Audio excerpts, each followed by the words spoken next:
Nobody knows how he do. Nobody knows how he do. With numbers that small, how do you keep doing? Let me set the table. Watch the table come to life.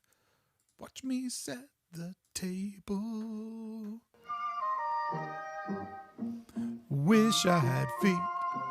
Woo! If I had feet, then I could walk all day on the street. If I had some feet, I could get away. I would run from Eric all day. If I had feet, then I could get away on the street. Unfortunate Bricky, just trying to entertain. But he's trying to make a castle and he has half a brain and his computer has no power. Now it's happened once or twice. Someone couldn't pay. I wish I had feet.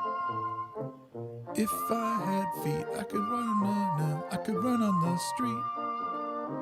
If I had feet, I could run and play, kick a soccer ball all day. If I had feet, then I'd be free.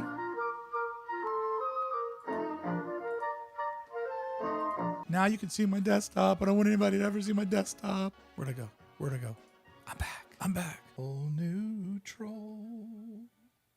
I can grant you babies, even though your body can't make them. I have got some black magic that cures what is tragic. Deal with trolls.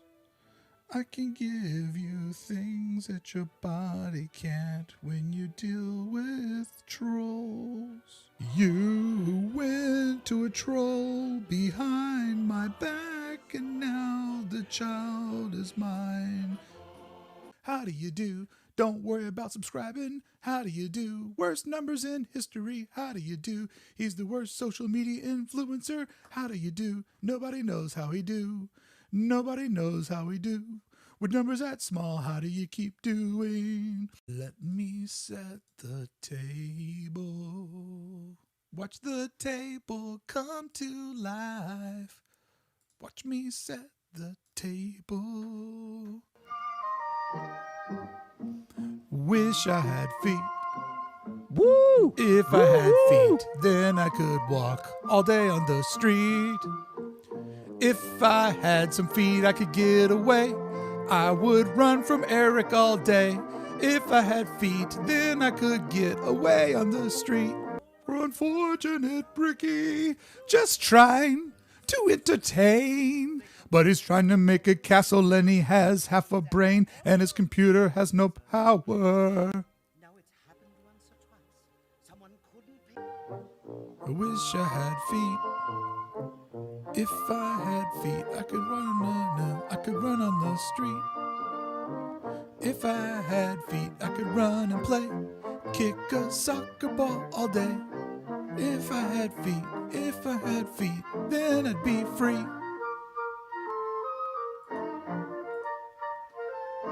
Now you can see my desktop. I don't want anybody to ever see my desktop. Where'd I go? I'm back. Whole new troll. I can grant you babies, even though your body can't make them. I have got some black.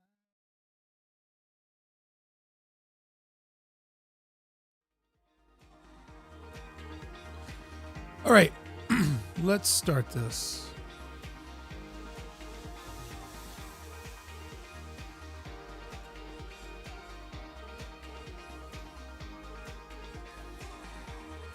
All right, let's do this. Let's look at this auction from a designer's perspective. Let's see what we can discover. And let's look at it. What's up, Sean, over on YouTube? How you doing, bud? Hello, my YouTube friends. Over on Twitch, we were watching some old 1984 wrestling, and let me tell you, it was a good time. All right, let's look at this auction. This auction is going to be broken apart into two different categories. It's on August 15th and August 16th. August 15th and August 16th. It'll be broken apart over 2 different days. Let's look at day 1 and see what we and see what we can find through the eyes of a designer. One of the things I love about looking at the history of Disney is all of the great artwork and design that has built the brand over the years. Let's see what we can find.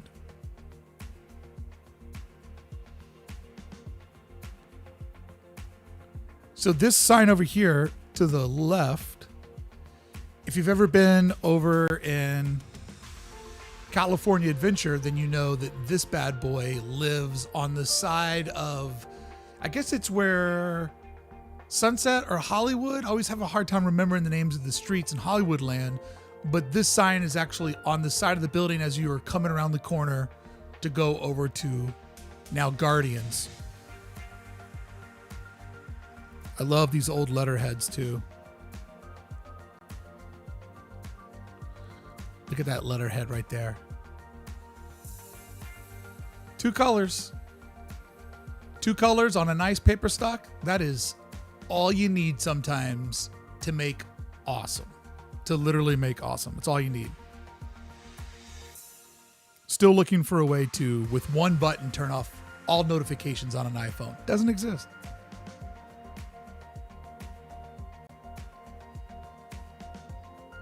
Once again, one of the things that makes this older era of design so nice is the simplicity in the color palette. If you look at Mickey Mouse, what does that say? Merchandise over there to the left?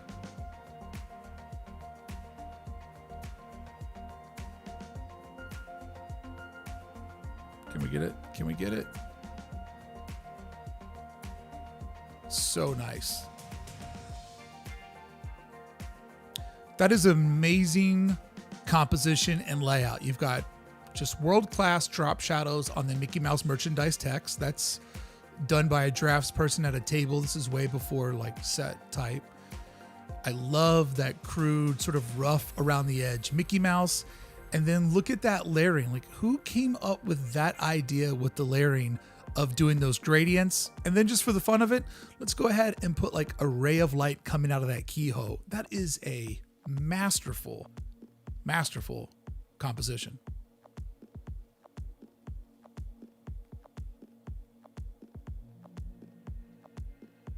We are looking at the auctions that will be this weekend.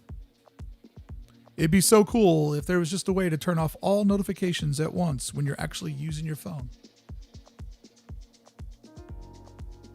Let me just reset this here. It's a little testy, this PDF. When I zoom in, I break it. Okay, so over on the far left, if you've ever been to Walt Disney Studios in Burbank, that item that you see over on the far left, they have those placed all around to sort of navigate what streets that you're actually on. On an iPhone, you use the moon to turn off all notifications. Oh, Federalists! I'm so glad you said that.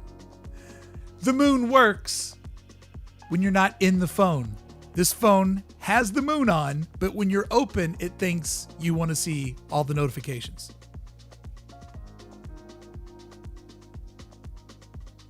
It doesn't block anything when the phone's actually open, guys. Trust me, that would be too easy. So you can see this is what it looks like when you're in Walt Disney Studios, Mickey Avenue. They have lots of fun street names there. Like there's a Scrooge, there's a Mickey, a Minnie. They have 3 parking lots that are adjacent to each other, a Huey, Dewey, and Louie. So this is kind of when you're walking around the studio, this is what guides you to where you need to go. See Dopey Drive in the corner of Mickey Avenue. Very cool.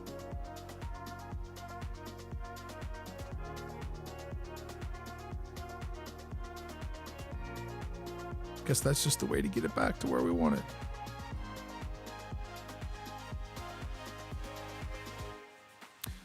Go to notifications and then hit show notifications. Set to never. I believe that would help. You have to do that for every single app. And I just can't, every time I do this, I can't turn off everything on my phone and then go back and turn everything back on. Let's not worry about the tech support. Let's just enjoy the content, okay? I just wanted to get that out of the gate while you're seeing my notifications. I've tried everything, can't find an easy way to hit one button and turn everything off. Topic over.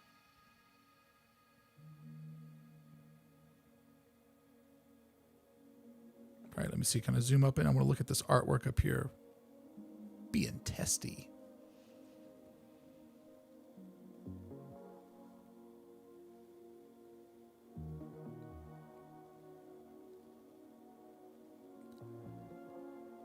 I really, really love old consumer goods and how much it relied on illustration before photography and graphic design with what we now know as graphic design, which used to be desktop publishing. There was so much more that was put on the shoulders of true craftsmen and illustrators to make old consumer goods. Love this stuff.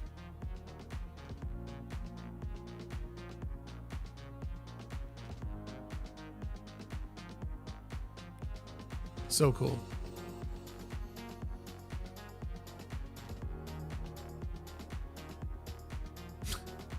Yeah, trust me, I have literally thought about buying a separate iPhone just for doing content. I have literally considered that.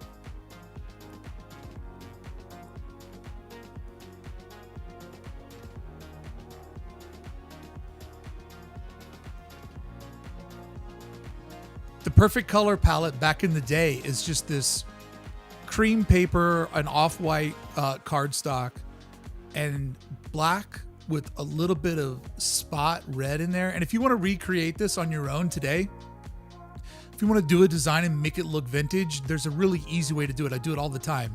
You just go find a paper stock, lay that down. Don't select full black. Go like a little bit below. Like even if you do web colors, just go down like one step so that you don't have a rich, like juicy, saturated digital black. Use a black that's a little bit dull, a little bit of a flat finish, and then just put one red in there. But don't do a 100% like bright red. Once again, that's too juicy to do this look. You want to do something that has like a dull, flat finish on it. So pump a little bit of orange in there. And then on both of those, just take the opacity down a little bit. You're not trying to do transparent. You're just trying to make it look dull. And then if you want, I strongly suggest that if you run filters from True Grit Texture Supply over it, you can go to truegrittexturesupply.com/AID, where I have a coupon code for you. And you can really make stuff that feels warm and traditional, which is so nice in this digital landscape that we live in, to come across items that have that sort of warmth of the 50s and 60s just sort of beat into them.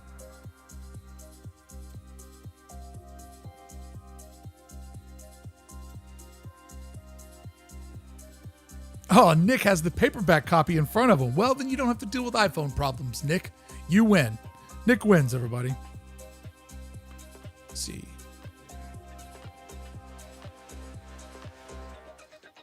I won't drive you insane with looking at these maps, which I could spend hours looking in. What do we got here? I just reset it to get the full screen. Every time I zoom in, I like break it. And the reason why I'm doing this on my iPhone is because the website has these stupid effects on it that just crush using Chrome. Come on, I want to look at that comp art. Get me in there. Oh, yeah. Look at that comp art of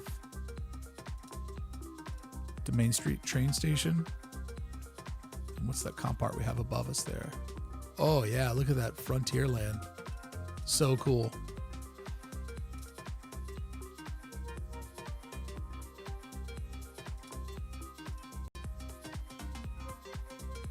And then Carrollwood Pacific.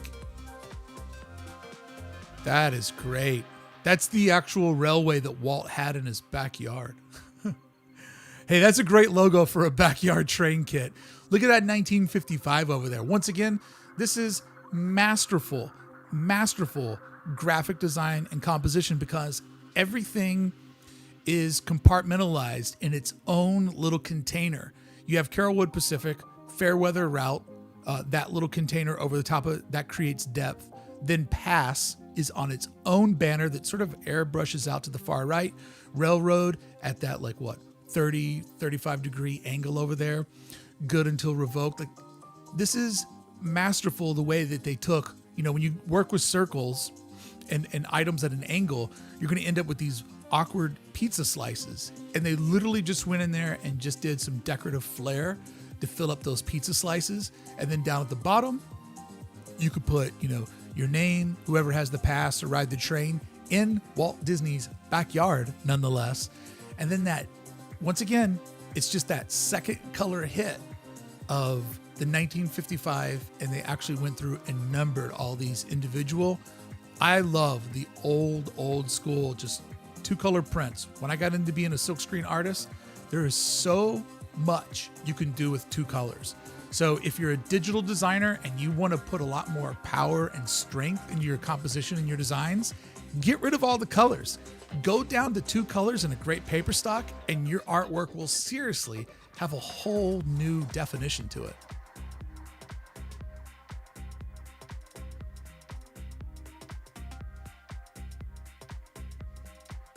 Oh, bro, take me back. Look at that Tomorrowland. Look at that Tomorrowland. Woo! Woo woo! Cappuccino. I know a thing or two about design because I've designed a thing or two.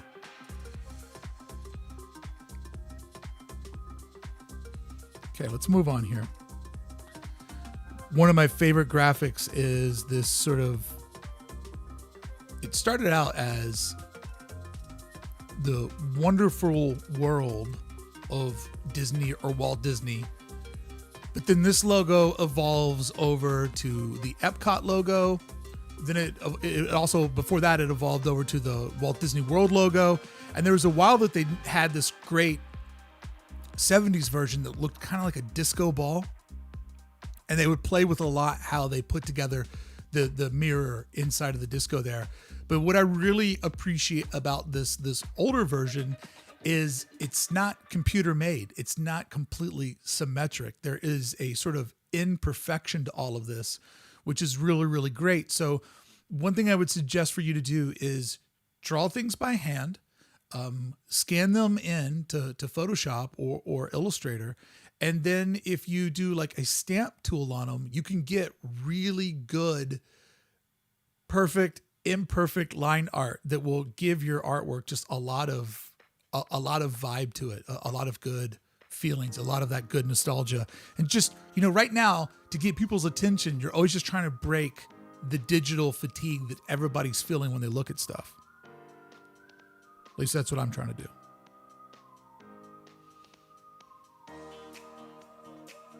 Oh yeah, look at this thing down at the bottom right. Once again, because of simpler times with simpler printing, we're looking at a color restraint that makes things instantly look classic. And when you work within a color restraint, when you work within 3 or 4 colors, you have to work harder to make everything fit together.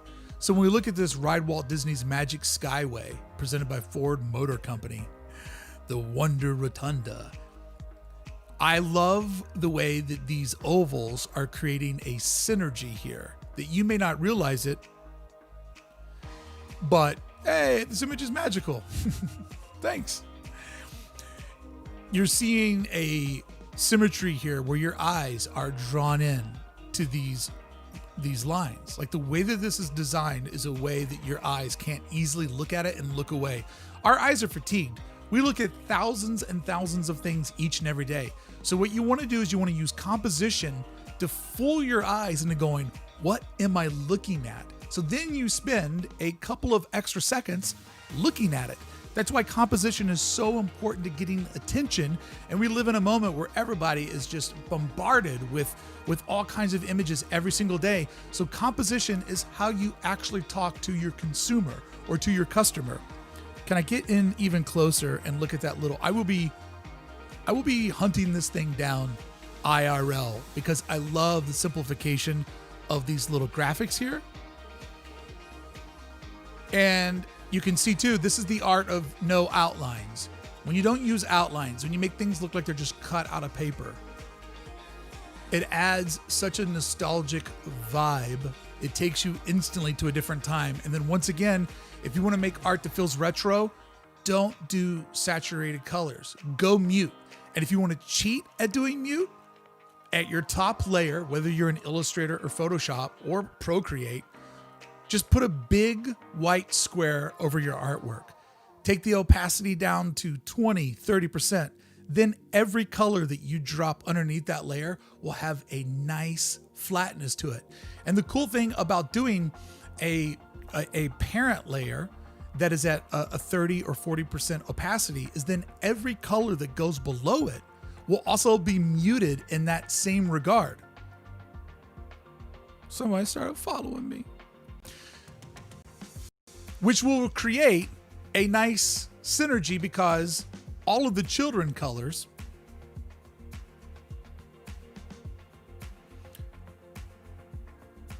which creates a nice synergy because all the child colors will match each other because they are being controlled by the parent layer above. It's a really, really easy way to just kind of easily get started on making fun, vintage, retro looking artwork. And then after you use the white layer and you're getting some colors you like, go and sample those layers with the white color turned on and make your own swatches. So you have a family of colors that you like, because what makes a successful artist is consistency. When you start using the same tricks, the same colors, people start to recognize your work. When they start to recognize your work, two things happen. You get hired and you can sell your work.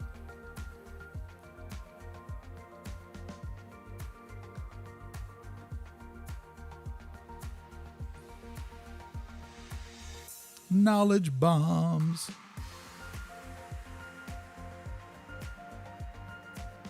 Oh man. Are you seeing what I'm seeing?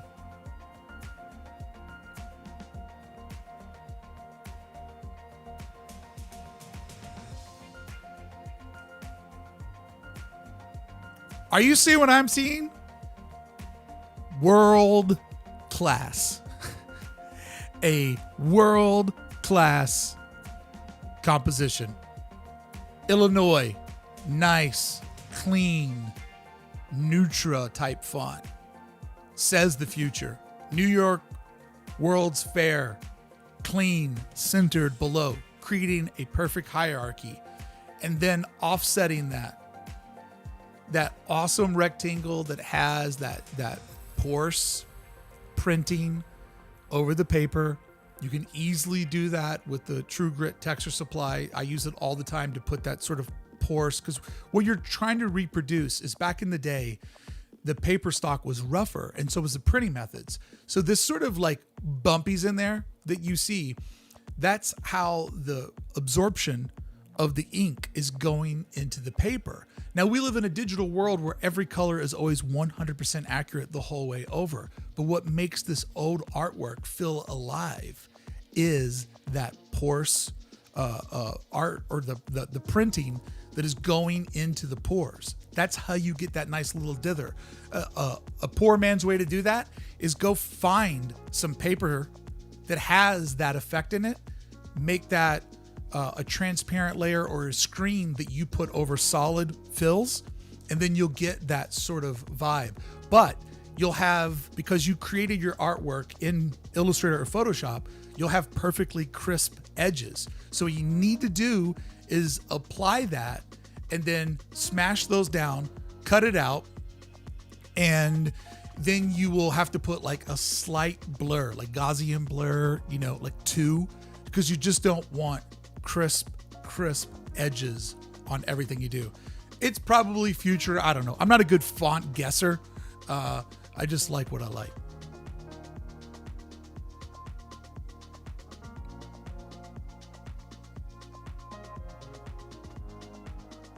Oh, we are looking at some design today, buds. You guys enjoying this? Is this fun? Yeah, my man Andrew, I'm making this for you. Andrew says, what's up, Bricky? I'm currently in my bachelor's program for graphic design. I am loving this video. Boom! Telling you, I am an educated Disney fan.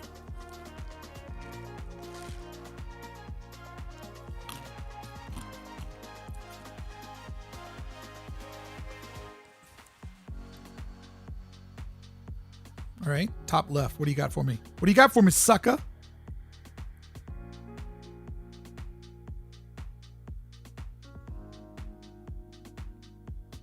Come on. Just go into your home.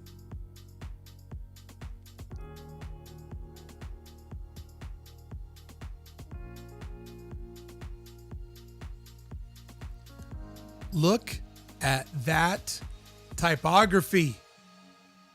That is what happens when you draw type. Type is doing this with a font. Typography is when you learn how to make type talk. It's when the type has something to say. Look at the way that someone masterfully made sure that every little letter fit into a home that was designed by the type to the left and the right of it. Look at the word lake. That's perfection. That's what perfection in typography looks like. But yeah, I know it's decorative and it's fancy, but this is a really extreme example of how doing it by hand makes it unique, makes it say exactly what it needs to say, which is the project that's attached to it. You could download a font that somebody made off of this, but it would take you a lot of time and a lot of experience to get the Independence Lake progress to look the way that some draftsperson did in this illustration. And by the way, that valley, diamond-shaped valley, the way that the river is snaking to the mountains, this is masterful composition. Then they have the supporting text in containers to the left and to the right. This is how you compartmentalize your type, your design, to do something where everything literally feels like a Lego that is snapping into the proper piece. Boom, that's great.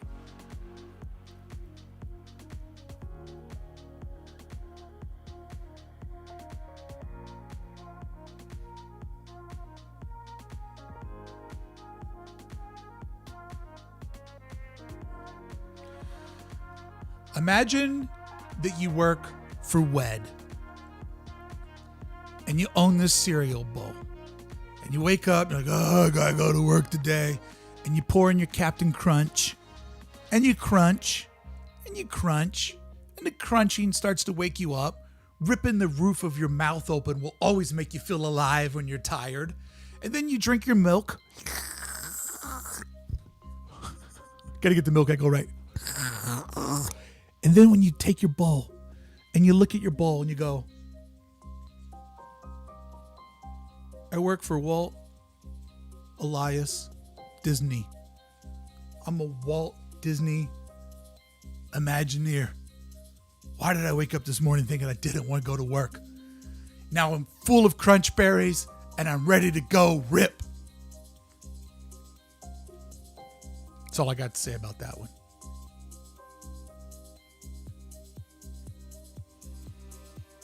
Oh.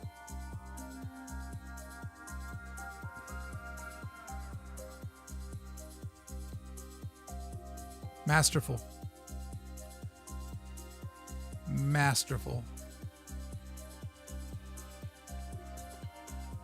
I'm really surprised that for the 65th anniversary year that we're in right now, that they didn't do a nostalgia gimmick where they went back to when they celebrated the 1965, because the 65 branding is so good. And the Disneyland font, or the Disneyland logo, I should say, it's not the easiest one to work with. You always have the little space between the dot above the I, the L, and the D. So you've got those two spaces up above, and then below you have the uppercase D that drops a bit, and then you have that Y that extends down.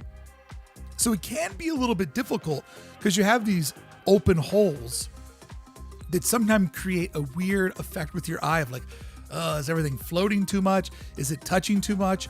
But this right here, first fabulous decade. You repeat it, you do a little Apple 8 to get that ball in between. I think it's an asterisk. Who knows what it's called? Who knows where this science comes from? But what am I talking about today? I'm talking about two colors. White is not a color in traditional printing. There is no such thing as white in traditional printing. So the white that you're seeing here is the cardstock that this was printed on. So it's this mustardy yellow type color and this really nice sort of dullish but bright blue. Probably looked a lot different in 65. But two colors, bro, that's all you need. If you're good, two colors will create all the differences that you need to see the spaces, to make the hierarchy of what you're looking at. And then that old castle illustration, which by the way, doesn't even look like the castle, is so good. I love that they use that as a stamp basically on everything. 65 was really good. But wait, there's more. Look at that. Oh my Lord, will you look at that? Get me in this mix. I want to sit inside of this. I'll just hold it with my finger if I have to. You have no idea how difficult this is. I mean, seriously, it's like SpaceX had an easier time getting two men to the moon and back, or the space station. We don't really go to the moon anymore. Look at that monochromatic color palette on the castle. And the Walt Disney tradition. See, this is type that's talking to us. The yellow and blue, two colors that always go well together. Go Rams. But when you italicize the Walt Disney tradition at Disneyland, it's talking to you. That italicized makes it feel vocal, like it's friendly. And this is what you need to learn. You need to learn. I don't know why I'm telling you like I'm some sort of teacher, but this is what I love. That's what I'll go with. I'll go with what I love, not what you need to learn. I'm sure you guys know what you're doing. But what you want to do is figure out the hierarchy of your line breaks. The doesn't need to be next to Walt Disney, because then the Walt Disney would have to be much smaller. So the can sit above. Walt Disney is its own thought. Traditions at, you wouldn't read it that way. You don't want those to compete against each other. So the hierarchy is Walt Disney traditions. The and at are just these little bridges that pull the words, the main words, the key words, the key thought together. So the and at can just be tiny. At isn't even capitalized, but everything else is. I love that. Just tuck that in there, because what we want to see is Walt Disney Traditions, Disneyland. That's what our eye register. That's what brings us in. This is type that talks. And to make it talk, you have to give it the hierarchy. And then that castle illustration, get out of here. Straight fire.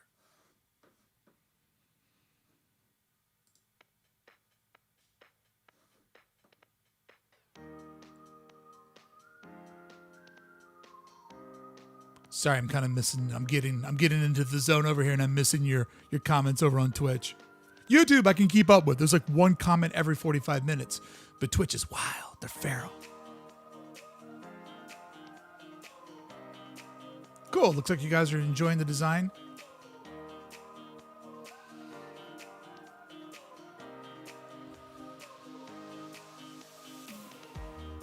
All right, so down below.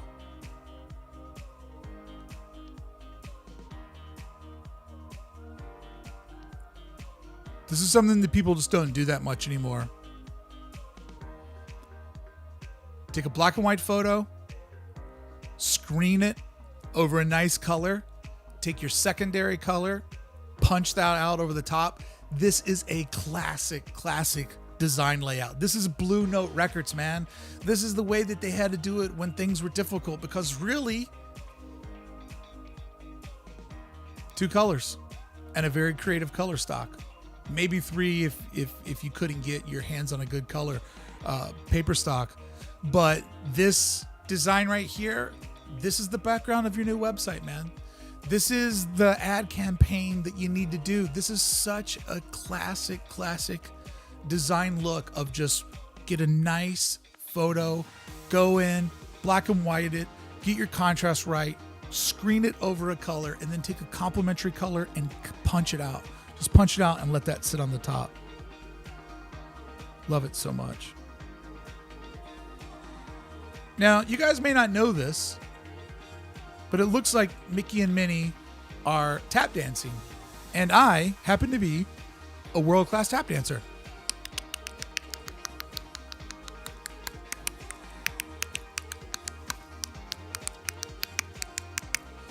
You're welcome. Should have seen the footwork. Footwork was amazing.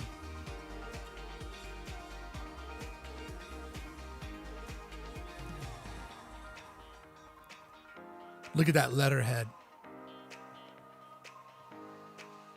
Thank you. Thank you for celebrating my footwork. Look at that letterhead. So perfect. So perfect. Says Disneyland. All of the important information is in one clean, easy to read line. Man, oh man, to send out a note with that, get me out of here. Get me out of here.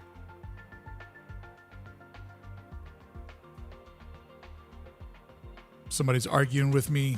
Ryan says, you need to take a deep breath, my friend. That last video, Disneyland not open all this year, not happening. It will open September or October. I guarantee you that it doesn't.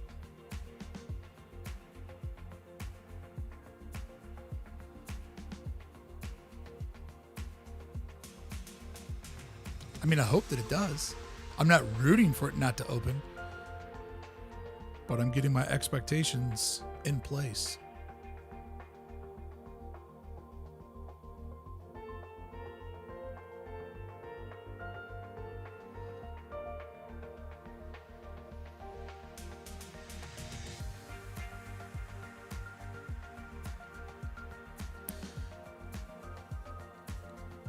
What a clever and interactive composition, right? If you're looking through a magazine, which I don't know if anybody looks through magazines anymore, but even if you did this on your Instagram in a digital space, playing inside of what you're giving, whether it's a page in a magazine, a square on Instagram, a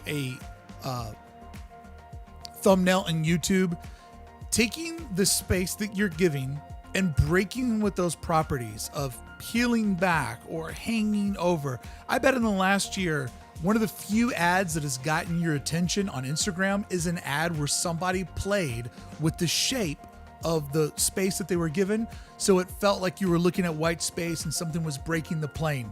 The evolution of internet design was, in the beginning, it was just a grid and everybody knew it was a grid. Then there was a trend of grid breaking. How do we do things at perfect angles? How do we do things where it doesn't feel like a grid? Because as humans, we like things that feel more organic to us. We have an innate ability to be tied into nature. Nature is full of organic shapes. So when things feel too digital, there's a part of our brain that wants to resist it. Working our way, Mickey pulling back the page. Do this on Instagram. Seriously, do this on Instagram. Lay something out, have a character peel over the page, and let people know, new product coming. I guarantee you it will pop because people are not expecting to see it that way.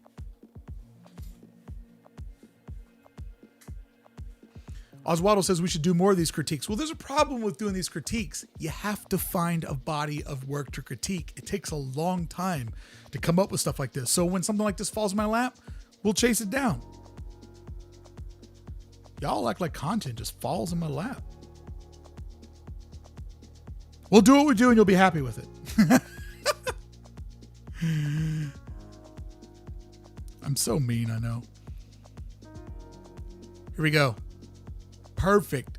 1977, one color. That's all you need is one color.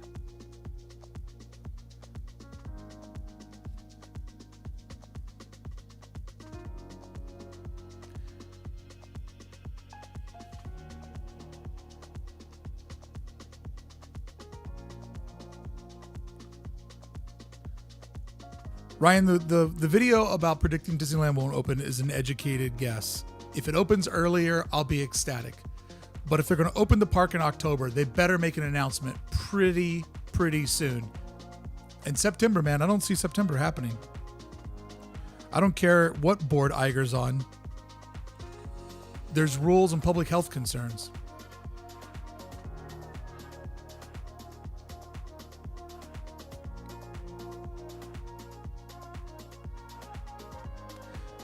There's no doubt about it, Disneyland will be profitable. No doubt about it. But the rules are the rules, and our numbers are going the wrong way. Look at that valet fact card. Just 2 colors. Everything's laid out where it needs to be. Man, I miss this time in design.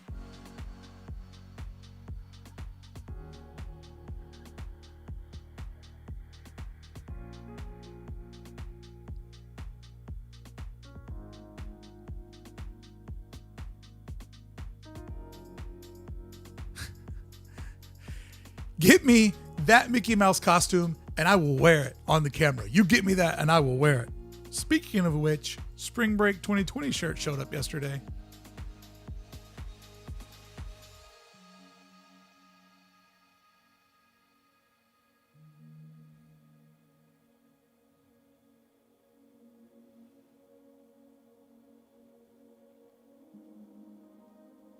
There are just so many different versions of Mickey Mouse. It's amazing. Here we go.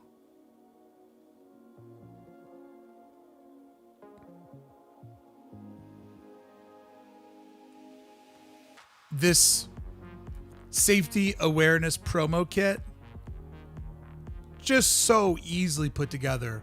Big, bold font that gets your attention, companioned with the character artwork, an amazing composition where it just all lives together. And then once again, what is Jiminy Cricket doing? Other than being smart and telling us how to live our life, mind your own business, Jiminy.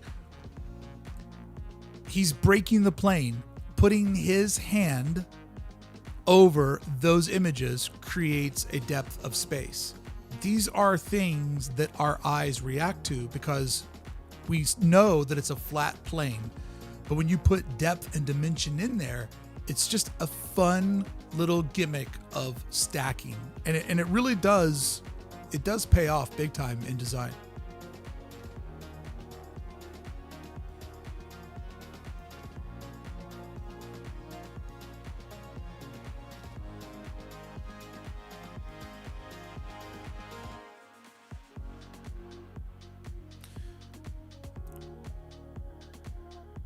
Here's the thing, Ryan. I'm just going to go ahead and think that the park's going to be closed for a year. And then one day when it opens up, I'll do a cartwheel and I'll be so pumped. And you can think that it's going to open up in October. And then when November 1st comes, you can be bummed out. Whichever way you want to Disney, bro. I respect whichever way you want to Disney.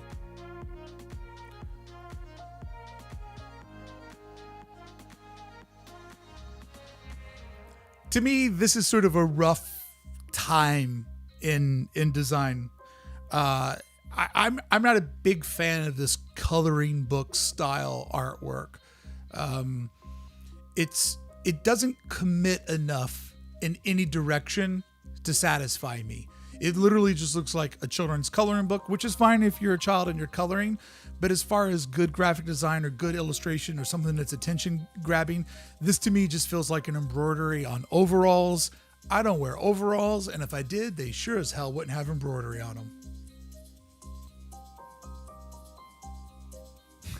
And yeah, they're all wearing Mickey ears, which is kind of offensive to Mickey or maybe complimentary. Who knows?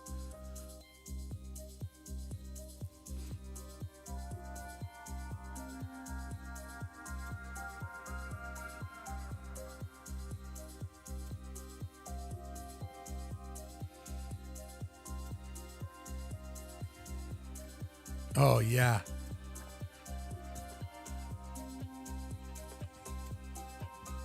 Do I love Narc Mickey? Look at him. Look at him. Putting up a couple of pounds.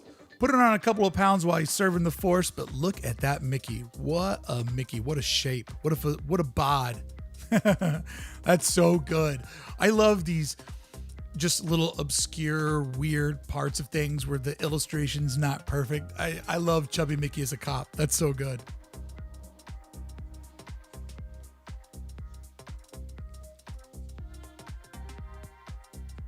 That Incredibles campaign that came out recently was very good.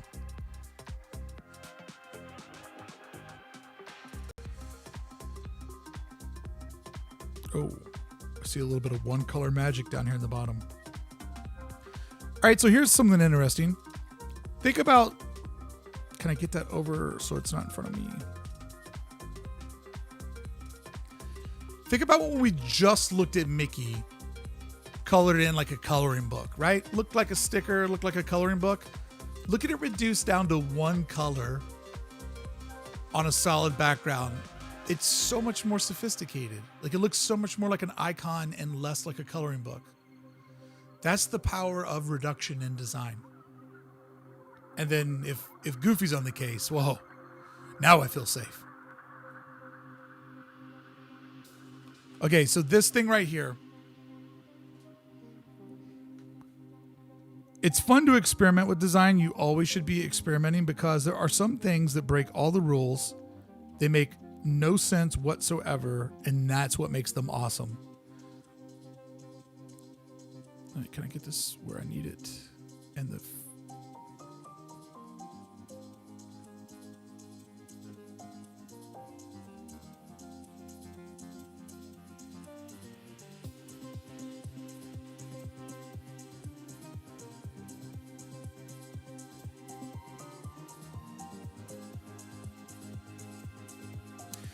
this design, it makes no sense. It literally makes no sense. It is insanity times 1,000, and it's amazing. It is so awesome. The stay at Disneyland Hotel, the two arrows that are underprinted underneath our black layer, I'm pretty sure that this is a silk screen. The way that this comes together, it makes no sense. It literally makes zero sense, and that's what makes it so awesome. It's striking. It's attention getting. The way that these pieces come together, it's just so insanely random. It catches you off guard so much that it makes it work. So playing around, getting your illustrations done, I mean, think about it. They probably illustrated so much more than what we're seeing. These were probably illustrations that were fully laid out, and then they started playing around with design and go, what will it look like if I mask out and do sort of an hourglass? You only have so much time at Disneyland. That's why you want to stay at the Disneyland Hotel, because you've only got so much time. So if you do this hourglass vibe and do all of the attractions that go down into where if you stay here, you can get more of this. And then this clever infinity of arrow up, arrow down, the way that it comes together. Like, these illustrations are fabulous. On their own, amazing illustrations.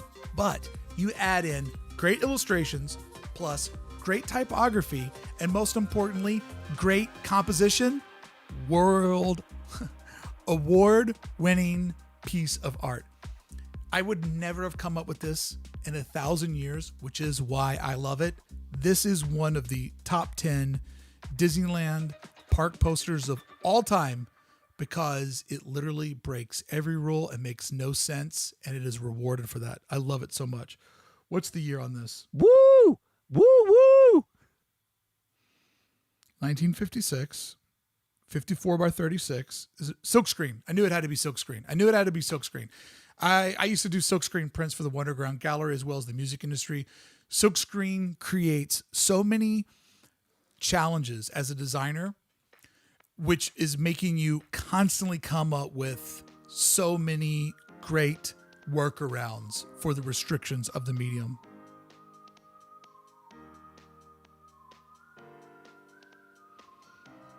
Oh my Lord. Oh my Lord, look at this. Can I get the whole menu?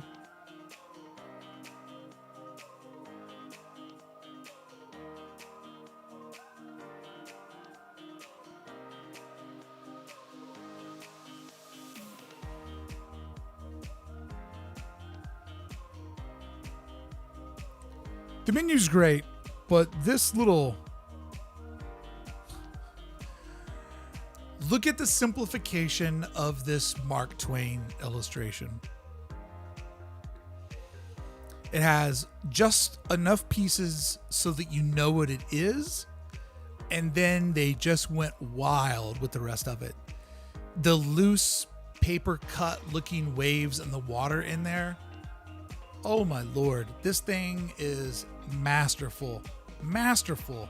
This boat has a lot of moving pieces to it. It's very, very, very ornate. To break it down to such simple form is absolutely amazing. I love it so much.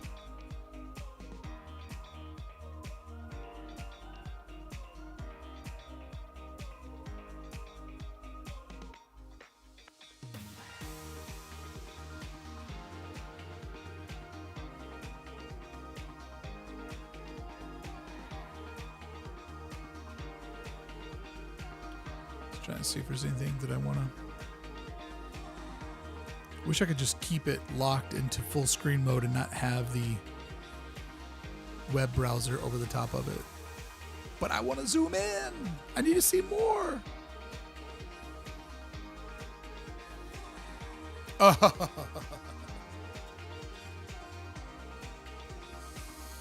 you kidding me?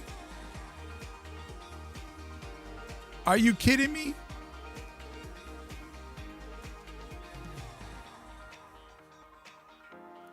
Over on Twitch, Sean, we are AID Network. That stands for Adventures in Design Network. Twitch is where it happens. Twitch people be popping over there. There's 34 of them and they just chitty chat.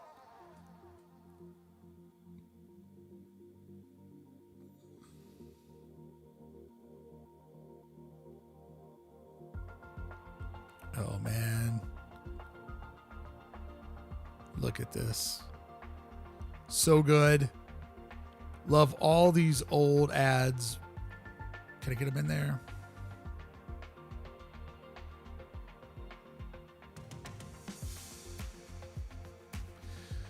That's about as good as I can get it.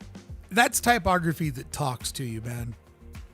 Every piece of type is doing exactly what it needs to do. It sets a hierarchy. If you don't really want to read every detail, you get the gist of it. Oh, Walt Disney's Disneyland. I like Disneyland. I think Walt Disney's cool. What else is it saying? Like, it literally just brings you in. And when I was doing concert posters, I really tried to embrace Sean Solo. What's up, bud?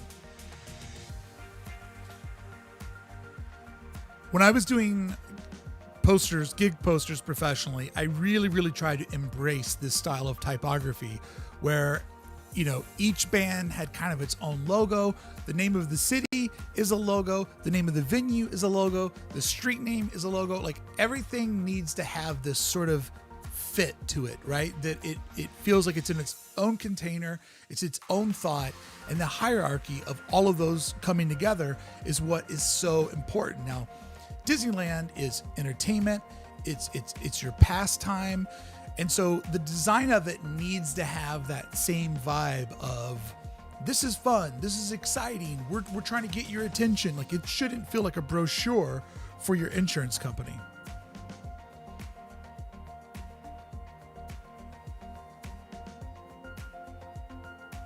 Oh, there's a fantastic episode you should go check out.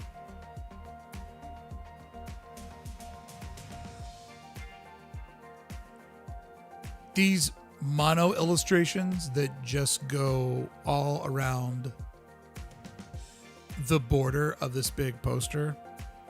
Such nice layering. Got the photos in there. This Galladay poster's nice too. I've lurked at this one several times. Maybe a little bit busy, but these individual circular illustrations, and look at that monorail illustration. Just look at that illustration that's a part of a whole other piece. The submarine illustration, fantastic. Fantastic.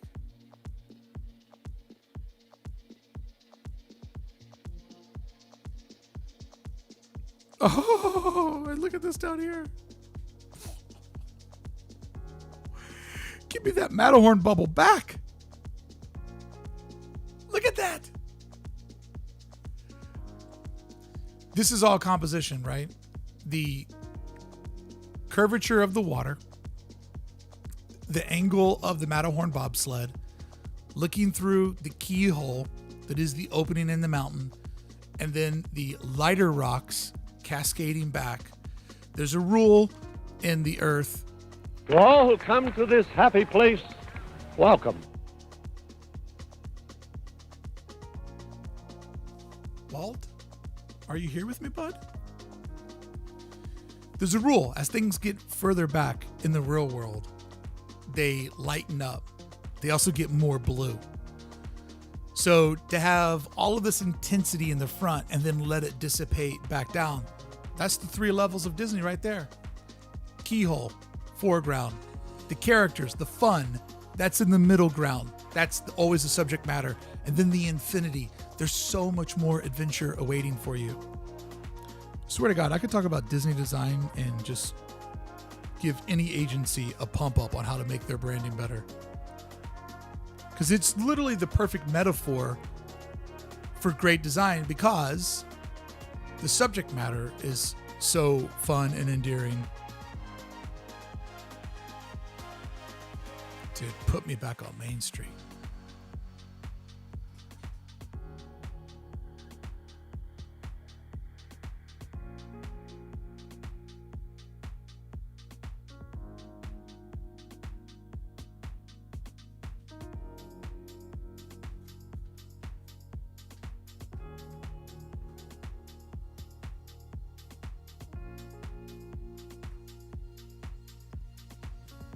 I need to be there with him. What's up, Derek, over on YouTube? How you doing, bud?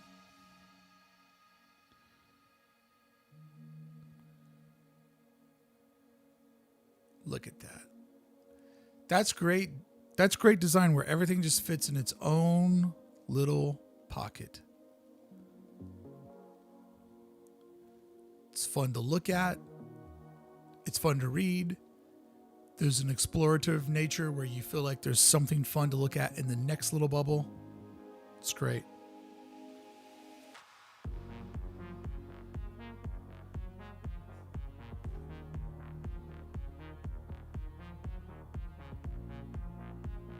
Lost it. Got it back. Champion.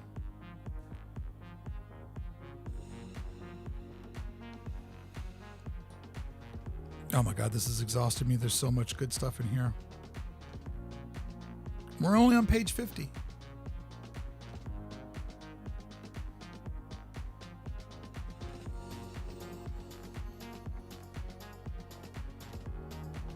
Look at that illustration. So much layering. Things aren't exact. That's not how the castle looks. That's not how Frontierland looks, but it's the promise of how it will feel.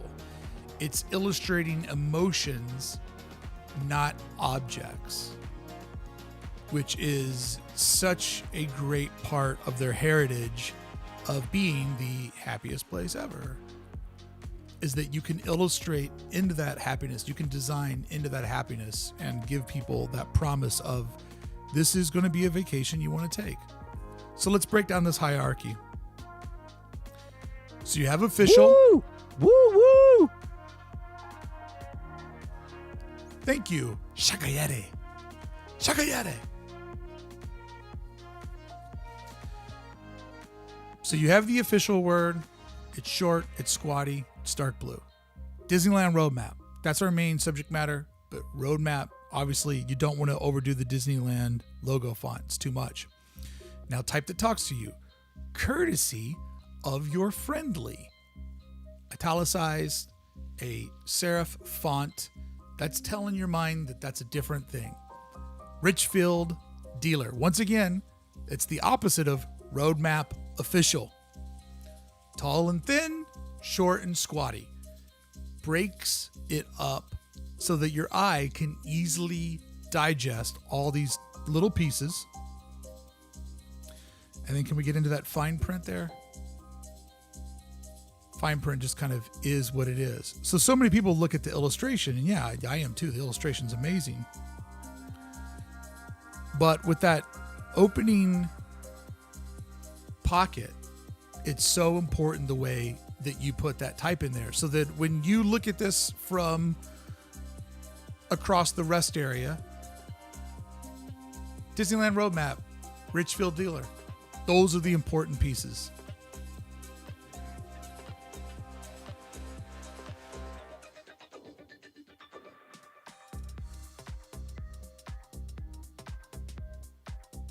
And this thing's just wild.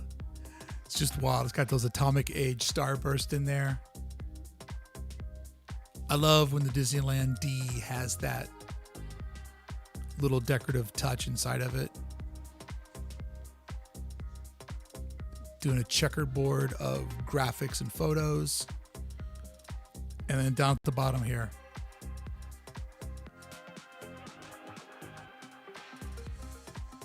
think about how many horrible 5K shirts that you've seen where it's just logos everywhere. Just throwing logos on it. This one right here, even though I know it's not a 5K shirt, there's a lot of information in there, but because it's compartmentalized, it doesn't feel overwhelming. It feels intriguing. 2 colors, more fonts than you should use, but the fonts are used appropriately because every thought is its own piece. It's great.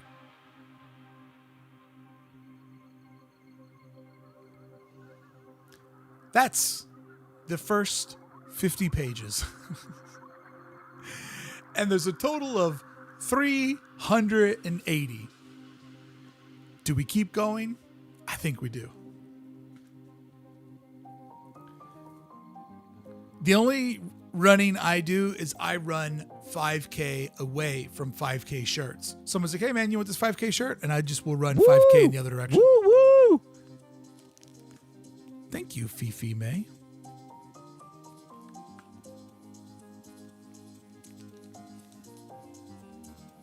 Woo, woo, woo.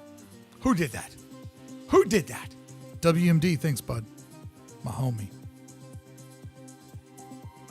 A lot of Seattle talking, or Washington talking. Friday's Hammer Time. Be prepared. Washington State, the great Northwest. Look at this use of color and texture, and you think, oh, it's so cool, Bricky, when they used to do everything by hand. You could do this too. You could do this easily. Quick way to do this. I could do this in Photoshop in 10 minutes. Go Google, paint swatch, paint smudge, brush effect. Grab that image, stamp it, texturize it, mess around with it, mess around with that one, make a couple of different ones because if you do them all the same, we'll have a pattern. Sample the color, make your grid of these little bubbles, then go get more just rough edges, brush strokes, make those the color of your stock, which in this case is like a plum type purple. Drop those on the edges so that it looks even more random. Then take your subject matter, which in this case is the castle line art, and just go into, filter gallery, do a little bit of torn edges, a little bit of stamp, duplicate that one, do a stamp, do a torn edge, make them look different, add a little bit of grit over it, leave one out to put your information in it. Boom. Whatever subject matter you do this over on your Instagram, you do this as an Instagram story, people are going to love it.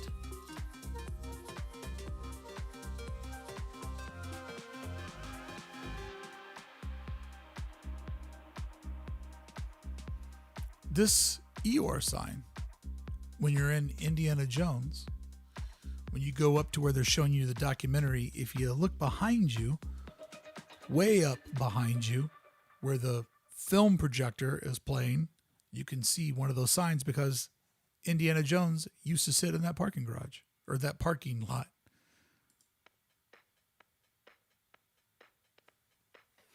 Thanks, Derek. Derek says, the old school designs you've been posting are so amazing. They look so classic. Well, many times they are classic designs that I'm reworking. I love going into stuff like this, and I love finding old designs and ripping apart the pieces that I want and reconstructing something new. And then I'm good enough at fooling it so that I can put my own pieces in there and it doesn't look fish out of water, because I've gotten pretty good at replicating the old printing and paper absorption techniques that I love so much.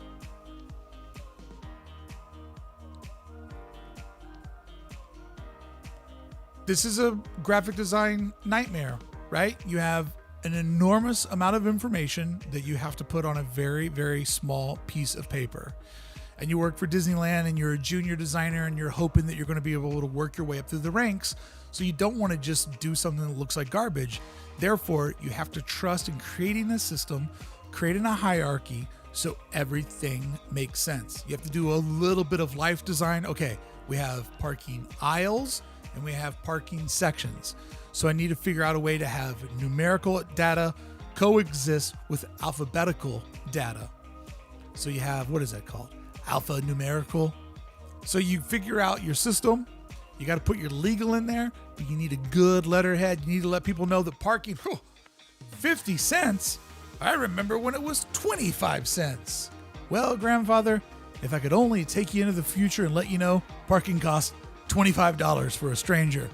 Free for me, because, I pay like $1,000 something a year, but you get my point. Complimentary parking. Give it to me. All right, so far we've looked at design. Let's look at an object that I coveted. Remember the Bible rules? Thou shalt not covet. Well, I'm breaking one of those tablet rules because I coveted these. My dream. If they're like, all right, we can never reopen Disneyland. Bricky, you can take one thing. What do you want? I just want a Mickey Mouse street light in my yard. I love so much. It hurts my heart that every light along the way is branded for the park. Could have just bought basic bitch lights, put them out there, no biggie. Oh, but it doesn't have a Mickey. Boop, dropped on top. You'll find these not only at the Walt Disney Resort, but also up at the Burbank Studios.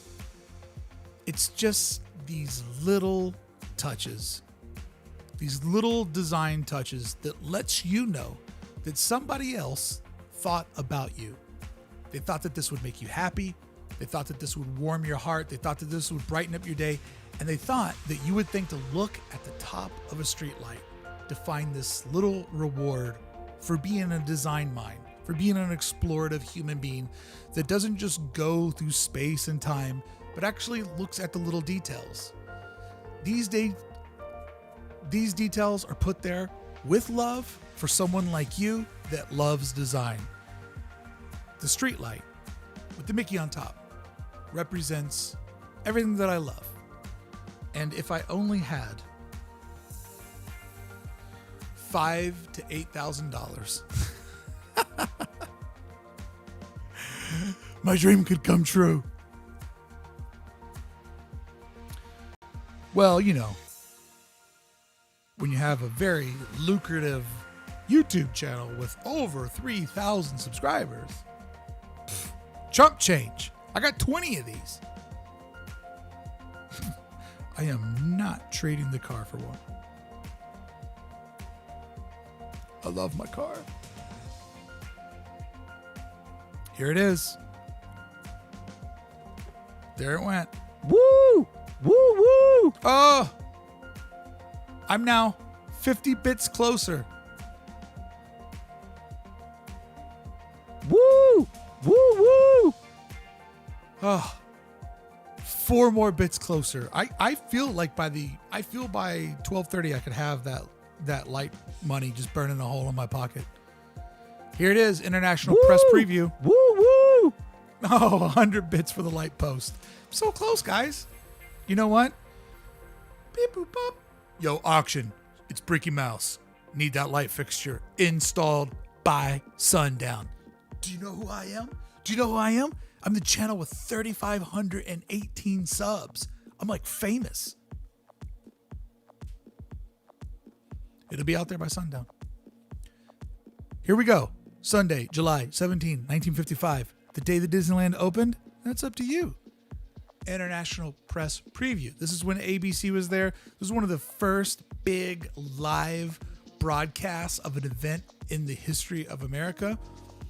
But was this the opening day? Or do you count, like my friend Justin Scard, the 18th, the day that the Gin Pop was able to roll into Disneyland?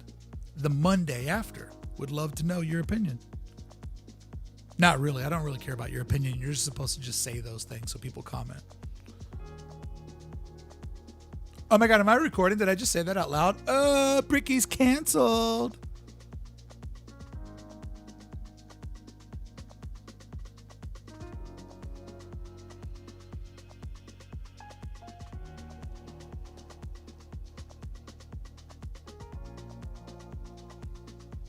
Look at that background texture. You may recognize this castle from a graphic that I just put over on my Instagram, which was from an old ticket, and I took the lettering in there and I rewrote with the stamped in lettering, "We miss you," using a W as an M because there was no W, and using a O as a U by airbrushing at the top, then clipping off so that it had like nice edges, and then extending a little bit more, doing a little bit of massaging in there.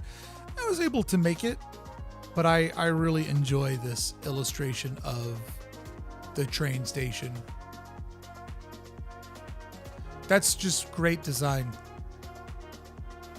The way that it all flows around, and it would be worth more, but some jerk wrote his name all over it. Train station greater than castle. I love that argument. Derek says, gotta start that Patreon. All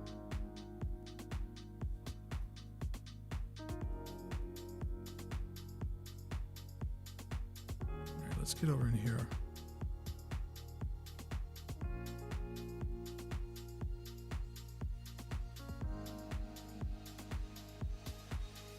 Considering that July 17th is my birthday, that's the opening day.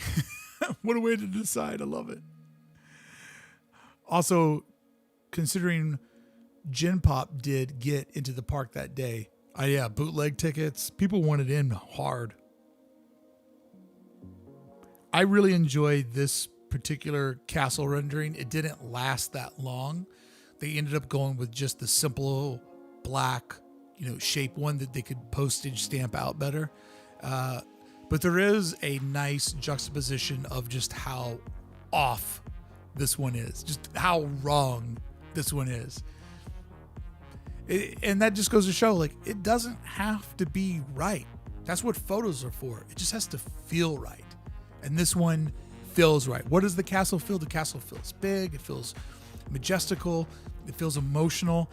And this little horrible illustration nails all of those emotions. And that's why I love it. Also, always a great move. Just put some type on a flag. It's so easy to make. It gives things a real carnival or fun-like appearance. Love it so much.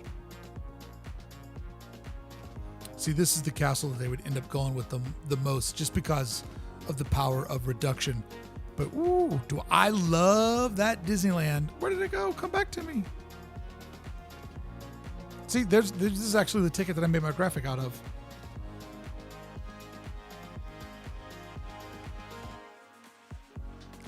That's what I made my graphic out of. I took the D, put it big on the upper hand corner, took the castle, moved it down below, gave them a better fit. I took the M out of complimentary, made a W. Admission. I took the miss out of admission, and then I took one of those O's, turned it into a U. Where did I get the Y from? Special comment. We miss you. I don't know where I got the Y from. There was a Y somewhere. Anyways, that's how I made it. Old artwork is fun to bring back to life.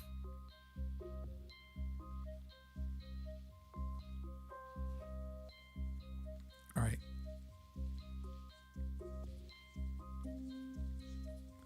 So a fun way to make things look authentically old is to mess around with registration. This Disneyland, the happiest place on earth graphic, so good. So good. I love how imperfect those stars are. I think there's a good place for outlines, and this is a good place for an outline, but keeping it simple, the Disneyland that is pushed behind it, once again, you get that great layering. It doesn't have an outline around it. It's just that nice sort of, not really magenta, not really purple. It's just sort of like a bubble gum type pinkish color. But the top spire, the top tower going over the top of Disneyland, masterful. They even were confident enough to let the Y and the D get a little bit close to this oval, right? We're putting the castle on the top of a keyhole, which has given us a unique perspective. And then the happiest place on earth, the way that dips around. When you get these awkward pizza slices, take out your pen, draw some fun little decorative flair. They made a nice little container to put this coupon may be used for blah, blah, blah, blah inside of there. It's great. And then the mirrored piece of the ticket, taking that color, reproducing it, putting black over the top of it. It's great. Ricky buys a lamp. Can't wait to see what that is.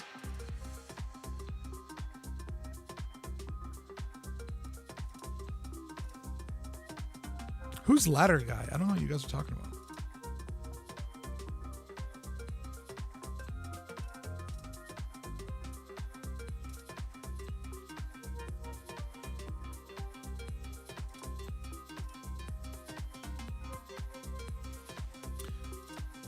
Catherine says, I love those auction books. Hey, Bricky, if you could have a mask from one of the costume characters, which one would you want? Like the mask that goes over the head or like a face mask?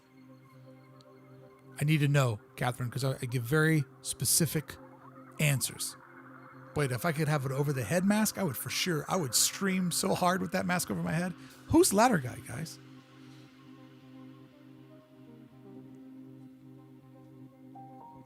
Oh, good design alert.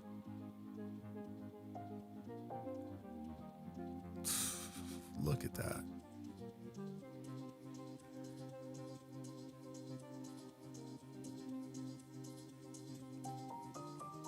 Once again, not anything that really looks Disney. It has the emotion to it. The Dumbo one. Can I get on the screen? 2 colors.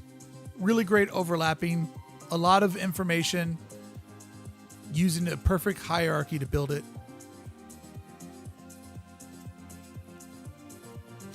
Oh, the Ladder Guy. The Ladder Guy who got people in Disneyland. Now I'm following you. Yeah. Ladder Guy. What a legend. You know he's dead by now. R.I.P. Ladder Guy so soon.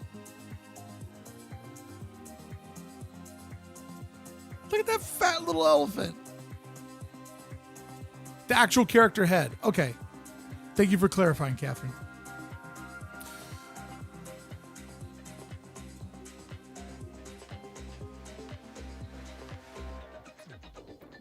If I could have an actual character head to put over my head. Thank you, Postmates. I think I would want, is it bad to say Mickey? Because the Mickey head is so animated and perfect. And even when I wasn't wearing it, it would look so good sitting in my office, sitting on a shelf. And the fact that Mickey rhymes with Bricky, it gives me so much more creative play. So I would love to have a Mickey head. And when I interviewed my friend, Johnny Cupcakes, we were doing the interview live stream. And when his camera turned on, he was wearing a Mickey head for me because he knows how much I love Disneyland. And so he was wearing a Mickey head for me. And I was like, whoa, I was so pumped when I turned my camera on and there was a Mickey coming at me. And then the great artist, Daniel Danger, he actually, every time I've interviewed him, he's wore Mickey ears for me during the interview. I always appreciate that.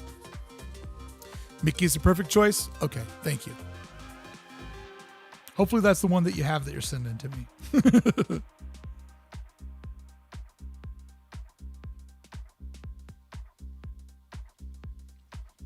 Look at that. Love. Look at that design. How perfect is that?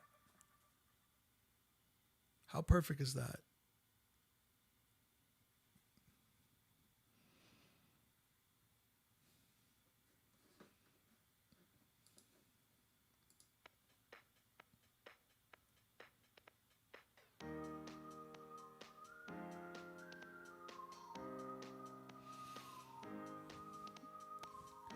Now it gets a little complicated, and it takes a definite level of talent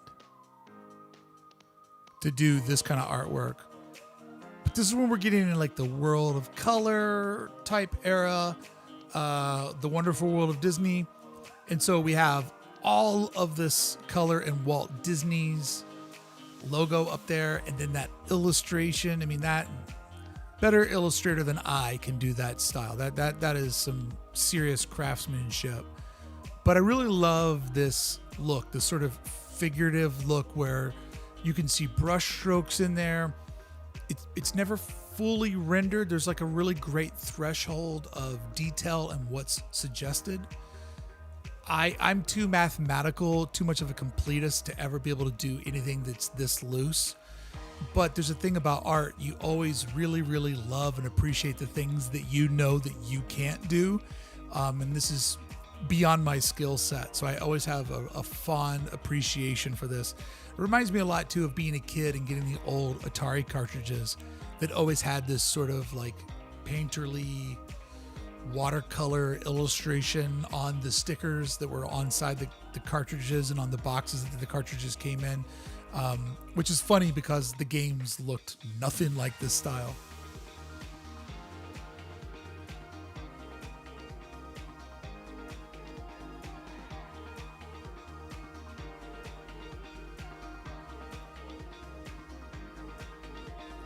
There's a good little cheat for you. Just always have a folder on your computer of rays. Rays. Halos, burst, whatever you want to call them. Take your subject matter, put it in the middle, take the burst or the rays, make it a complementary color to your cardstock that you're designing on, airbrush out a nice loosey-goosey hole in the middle for your subject matter. Everything looks better when it has rays around it. Who's this? Lipful Streams. Lil Phil Streams. Lil Phil, show yourself in the comment section. Friend or troll? I will know in one comment. If you're a friend or troll. Show yourself. Then you don't have to talk for the rest of the day. Oh, this illustration style. My God, have I taken so many swings at it and I can't get it right. Hey, what's up? I'm a friend, I swear. Yep, that's all it needs. A troll would come in and be like, have you seen that there's aliens on Mars? All right, where are we going with this? Phil, you're welcome here. Thank you for joining us. Do you stream? Do you have a channel? Let us know your channel. Phil's real. You can tell Phil's real. Love Phil. Phil's my new bud. Welcome, Phil. Good to see you, buddy. I've taken so many swings at this illustration style, and it's so hard to do. I can't get it. It takes a much, much better illustrator than me, so I'll just have to love it from afar. My God, these little vignettes. I want to live inside of them. Woo! There's a little jungle cruise down there. Damn, these are so good. I know it's so soft and delicate. Color pencils. I don't have that skill set. I can't do it. Phil, we are looking at a auction book for a big Disney auction that kicks off on the 15th and 16th. I'm a little bit of a designer artist type guy.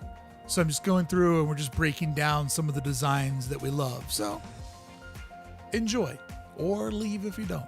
It's up to you, Phil. I'm not going to hold you hostage.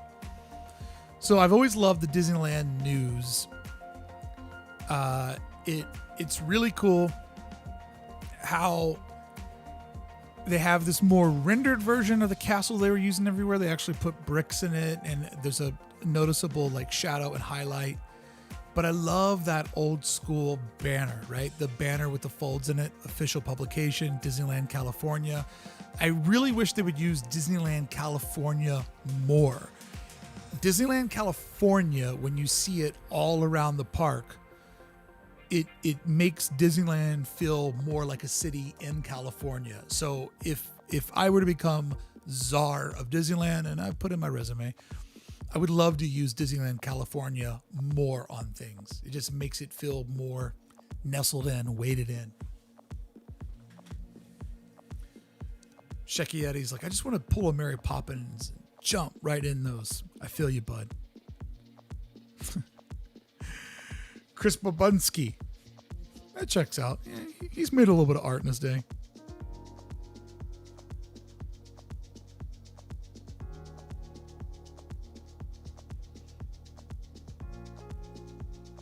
Look at that one color illustration. Those little vignettes, Tomorrowland, Fantasyland. Who is this? Tita Nifrog. Show yourself, Tita Nifrog. Friend or troll? In one comment, I will know. I will know. Show yourself. And then you don't have to talk anymore. Just show yourself. Phil's our bud. Show yourself. Tita Nifrog. I went to this event in Anaheim at the Anaheim Hotel, and there was a guy who was like, you know, your grandfather's age, and he told the story that his first job was me, good frog friend. It's kind of trollish in there. You're playing off of your name. There's some sort of agenda. I'm going half troll. Troll with effort. Prove me wrong. But they told stories about selling newspapers for Disneyland and how they made like a quarter a copy. It was amazing. I'd love to hear your rendition of Show Yourself from Frozen 2. Well, I'd have to get through Frozen 1 first.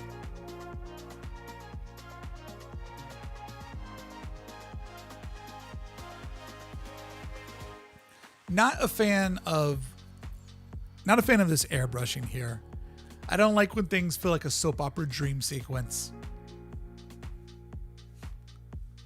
I think it's a troll kick them. I don't actually kick anybody out. I just troll them until they leave. It's a unique system. That Disneyland top banner though is really good with the castle tucked over there. The division between Disneyland and the first anniversary souvenir pictorial, like that's a really cool header for this giveaway that they were doing.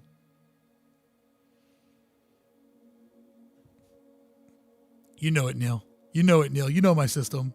I mean, I grew up touring in bands, so there's nothing that a digital troll can say that I haven't had screamed at my face opening up for the Misfits on tour. Boy, these are real loose. I mean, this straight up looks like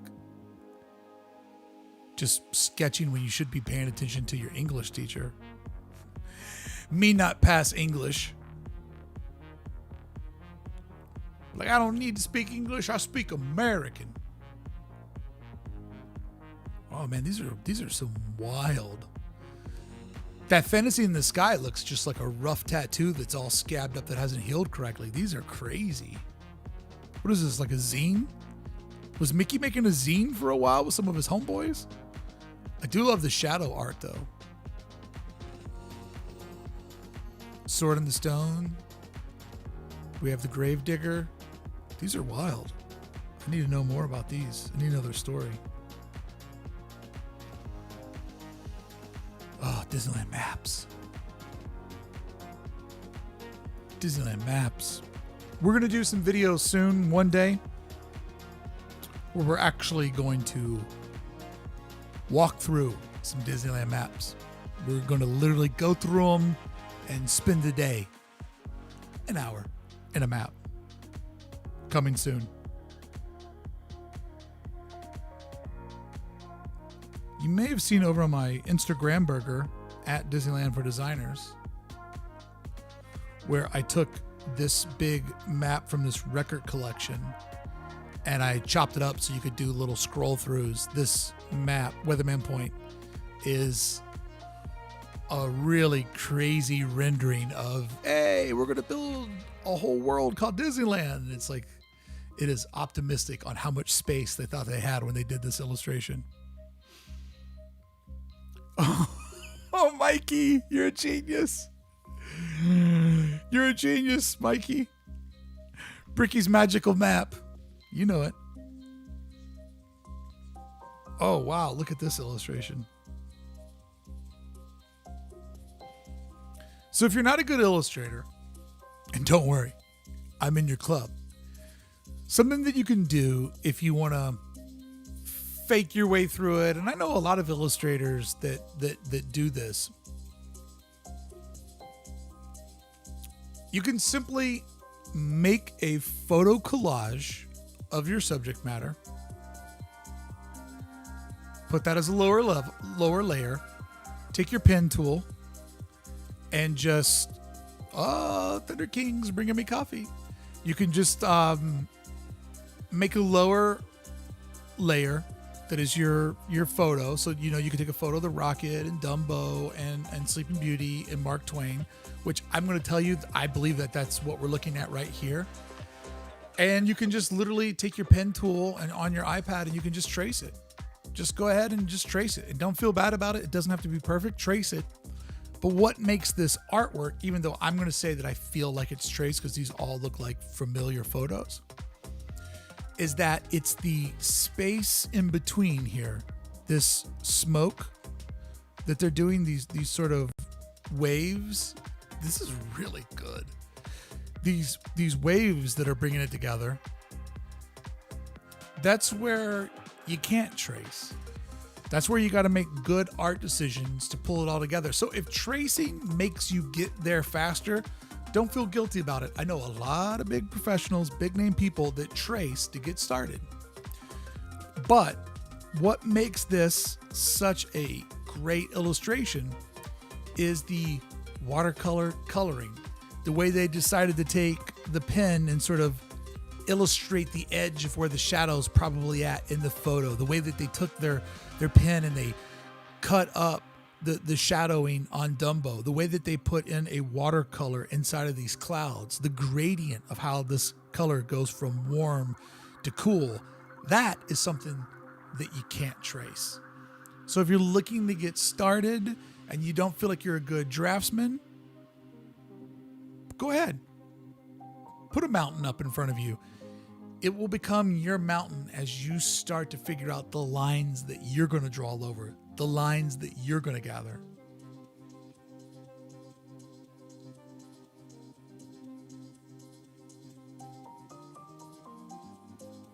And that is awesome. That is really, really cool.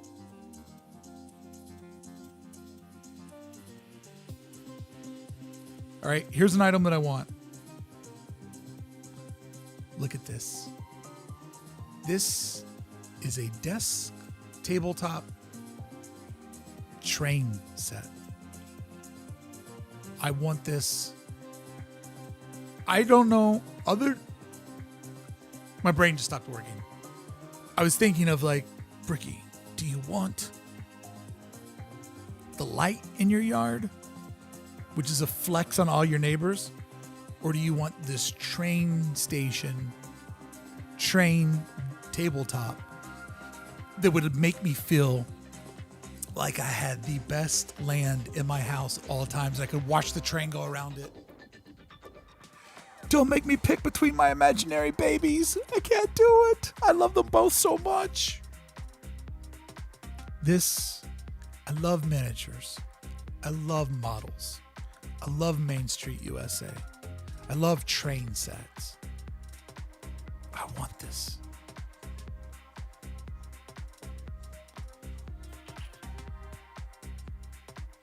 Hit that smash like button, guys.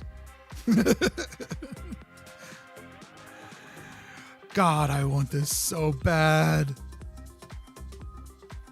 Oh, look at that little partner statue with the popcorn machine. an astro orbiter that I could rip out. Oh, God.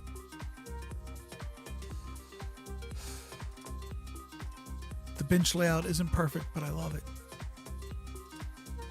Wish I could be ants. Then I could walk around in there and it'd feel real. Damn, that's great. Woo! Woo woo! There you go. I'm 15 cents closer. From Bork's Laser.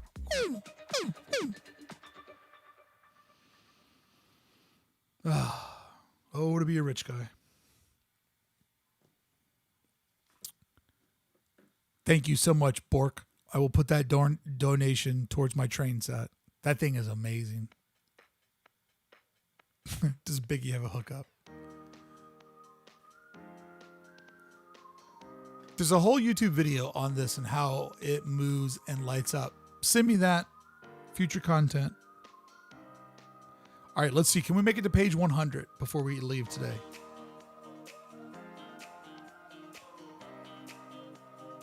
Look how loose that is. All right, so this is one thing I always try to break down. It doesn't matter how accurate you render. It doesn't matter your idea of proportions, of detail. It matters how consistently you are. So the fact that these three buildings are all looser than hell, but they're loose in the same way that these horses in the carriage are. There's something about when you get to be like 5th grade old. When you turn 5th grade, you start to go, oh, I don't draw like a camera, and you give up. But there's a purity in drawing for emotions, not accuracy. This is an emotional illustration. I'd take it over an accurate illustration any day of the week.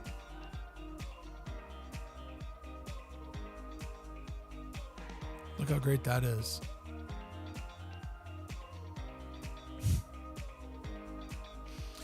Don't Tesla shame me. I will not be Tesla shamed. I love these renderings so much. To be that free, to be that loose.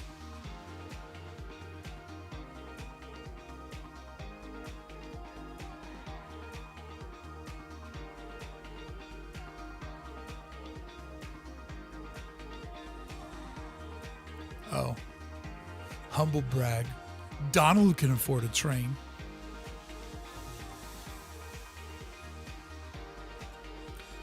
Sometimes the train art just gets a little too decadent for me. A little too decadent.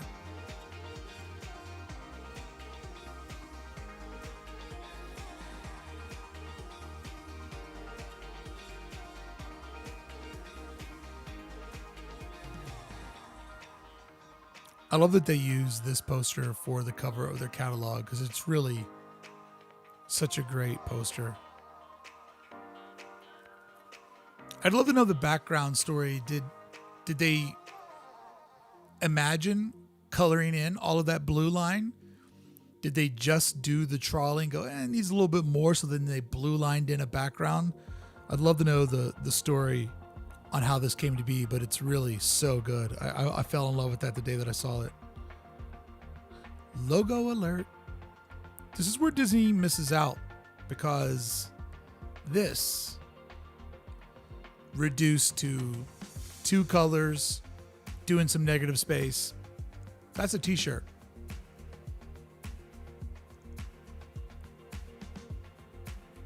That's a baseball cap. Just the interior, just the DRR, that's a baseball cap. They overthink it.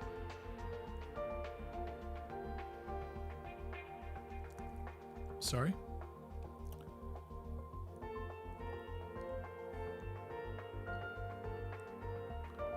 What do we got up here in the top right? Oh, yeah. Oh, yeah, look at that. Monochromatic magic. What is it called? Magic.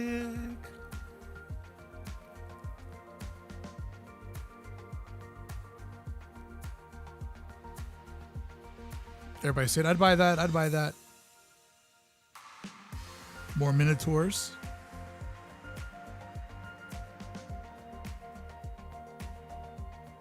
I love models.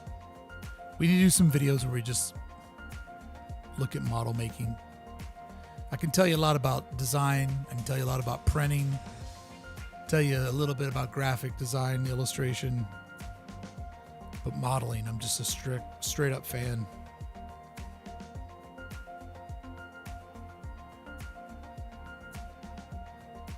That's great.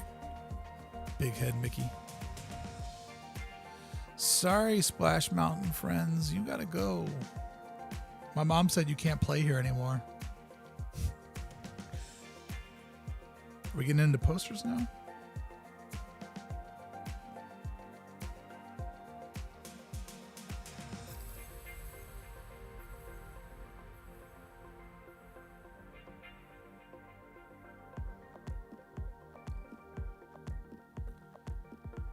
Very, very cool layout. Simple, nice curve, nice hierarchy. Really, really well done. Chris says, I have a 3D printer. We can make some models. Woo! Don't get me started. I love this placemat. Red Wagon Inn, the original name of the Plaza Inn, but there is still a red wagon out front where you get your corn dogs from. Look at this. I always love on the maps the little nooks where they just like give up, like, it's too small, nobody will care. I cared, I paid attention. Oh my God. Here you have the old 2-color printing. It's probably done on like a risograph, right? Looks like that color palette. Red and blue are really tricky colors. They can just so easily go in the wrong direction. But this is, what is this? A placemat. God, I can already smell the French fries.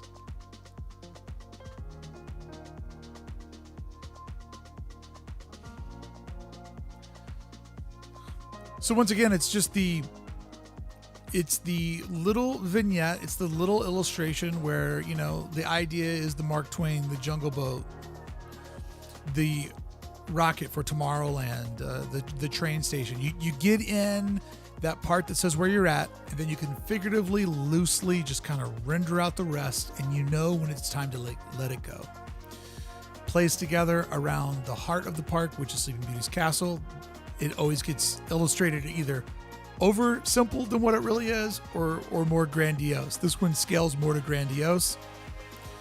But the real VIP here is, look at that creek, the moat leading us up to the castle, and then look at the negative tree shape that's over the top of it. It just creates a really nice rest for our eyes. Then the companion trees on the right side of the castle, they're very loose. If those trees, and maybe at some point they were, solid fills of that dark blue, it would look like ink blobs. It's knowing when to go positive and negative to open up the artwork that seriously makes a difference. Yeah, I love the castle. It's either, people are either trying to make it seem bigger or smaller.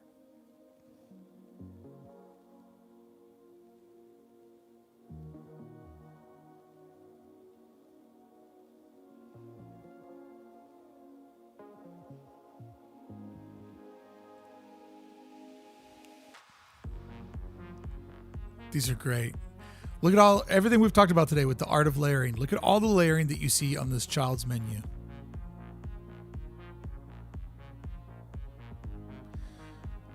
Goodrich, we're not talking about closing the parks. We're looking at the artwork. We're not talking about that.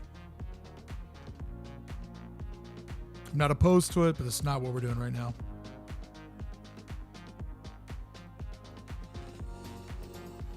I love this menu. It's an interesting use of art styles, right? You have this intense red background. You have a negative, like looking illustration. You know, that white isn't quite powerful enough to pierce through the cover. It also looks like the castle is illustrated to look like it's nighttime. It's a very odd choice. Then you have all this black ornate, artwork sort of framing up these like color pencil illustrations.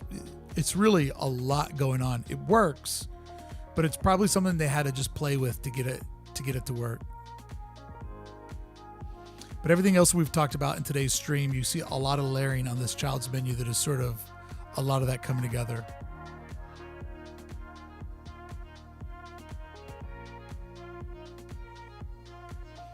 Look at that. You can have your own foretop from the Plaza Inn.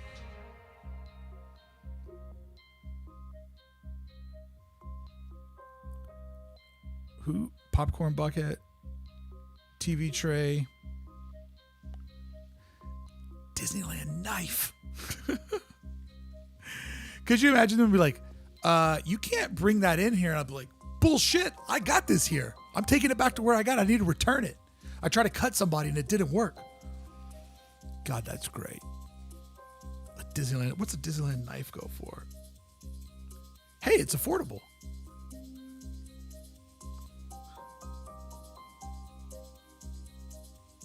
$200 for a Disneyland knife? Just to get it confiscated because I think that's funny. Oh, Disneyland and Christmas. There you go. There's type that talks to you. Order by mail. Bold. Angle. Catchy. That's the action. Order by mail. What am I ordering? Fabulous gifts from... That's the supportive copy. Woo! Woo woo! Thank you. And then that Magic Kingdom logo.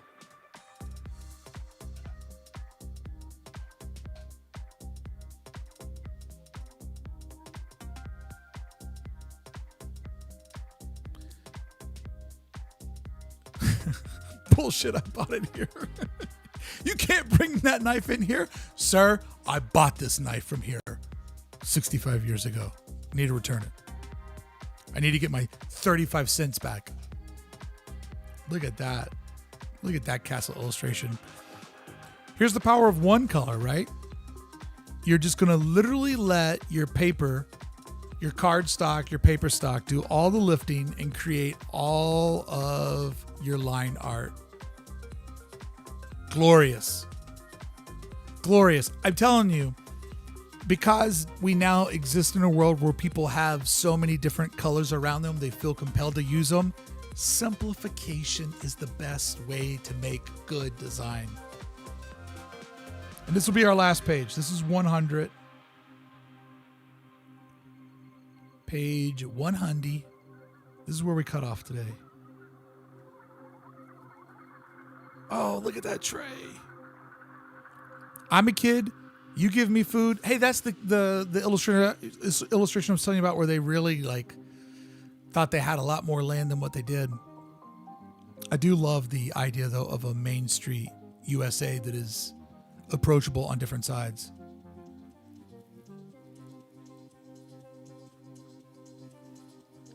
That's great.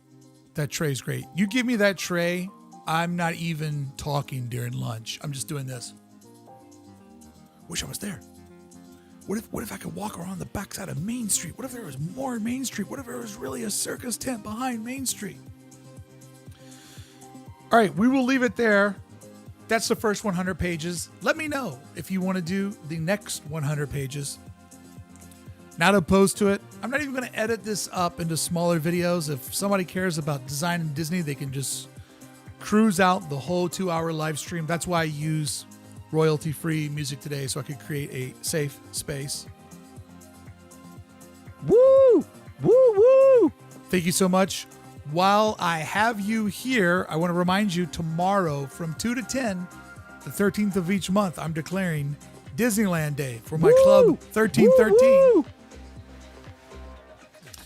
For my Club 1313, the poor man's Club 33. Tomorrow we'll be doing DCA Day from 2 to 10. So we'll be going through the park, abiding by Disneyland law. We'll ride some rides. We'll watch some shows. We'll look at some fun facts. We'll look at some history. We'll spend a day in Disneyland. How does that sound? Who's going to be with me tomorrow? Oh, a hype tram. My pretties. Oh, where'd I go? Put me in. Put me in, coach. I'm back. A hype tram, you say? I'm not afraid of your challenge. Woo! Woo woo! I'm not afraid of your challenge, Twitch.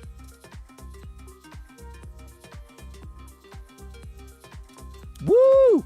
Woo woo!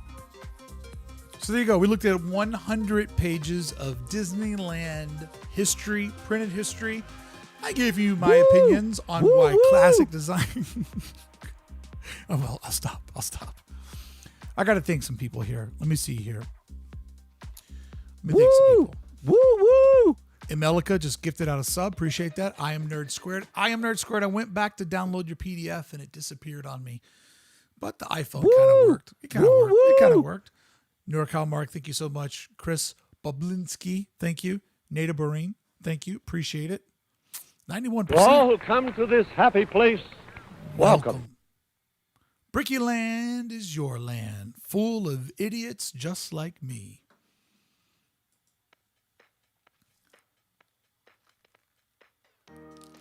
Woo! Woo woo! I got no more bits, so I gifted a sub. I don't care what you got. I just care that you're here. I appreciate it all. I appreciate it all the same. Woo! Woo All right. woo! Hopefully, butchered it every time. Chris Boblinski, come on. Perfect enunciation. It's not my fault that your family doesn't know how to say your own name. Boblinski, Boblinski. Oh, Christopher, Grandma Boblinski made you a casserole. You go eat the casserole. You grow up strong. Woo! Woo woo! All right. I hope my friends over on YouTube had fun. I hope my friends over on Twitch had fun. Who's with me tomorrow? Who's ripping the park with me tomorrow?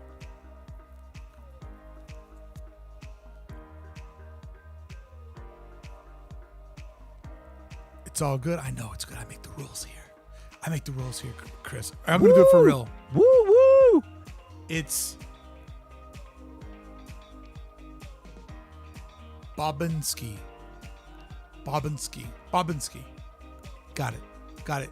Fifi May, you're going to be here tomorrow? Awesome. Atomic Child, you'll be here? Boom. Appreciate that, bud. Boba Fetting's going to show up. Oh, Boba Fetting's going to be here. Sorry, guys, it's canceled. Let's see. Emelica. Woo! Woo woo! 2 to 10 is more manageable than 7 to 1. Yeah, that was a wild challenge. Neil will be here. Boba Fetting. Awesome. Woo! Woo woo! Hopefully the new generation, those wrestlers, hopefully they'll show up too. We'll have a good time. Got a level 2 tram coming in here. Coming in hot on the level 2. I have to tell you, looking at those 100 pages, that was fatiguing. Woo woo! That was fatiguing. It wore me out. That was a lot of thinking and talking. I got to do an interview at 2 o'clock. Ugh. Wonder Jen, I'll be here. Oh, the good old days. Woo! Yeah. Woo woo! Done by Saturdays in. Is it like the first Disney one? Yeah, Disney in Design. It's like the first Disney one. It's like the first time we all went to Disneyland virtually. DCA Day. We'll be doing it. Boba Fetting. Bootleg 15 cheer. Woo! Woo woo! I love that. Are any of your tattoos Disney? No. I got tattooed before there was a Disney in my life. Them's old tattoos. Them's 90s tattoos. Yeah, I started getting tattooed before I fell in love. Tomorrow, we'll be unveiling the Bricky Blouse. The Spring Break 2020. What a blouse. What an occasion. What a thing to celebrate. Okay, but a follow-up question. Are we going to Bugs Land? Better chances of us going to Bugs Land than going to Marvel's Avengers Campus. Definitely. 100 chicken nuggets wish for decay. Appreciate that, bud. So many chicken nuggets.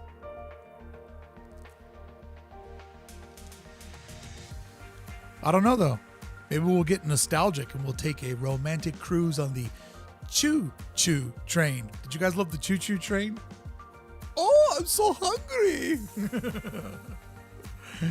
After we ride Tower of Terror? Yeah, dude. I'm planning on doing, on one of our future 13s, a retro Disneyland day.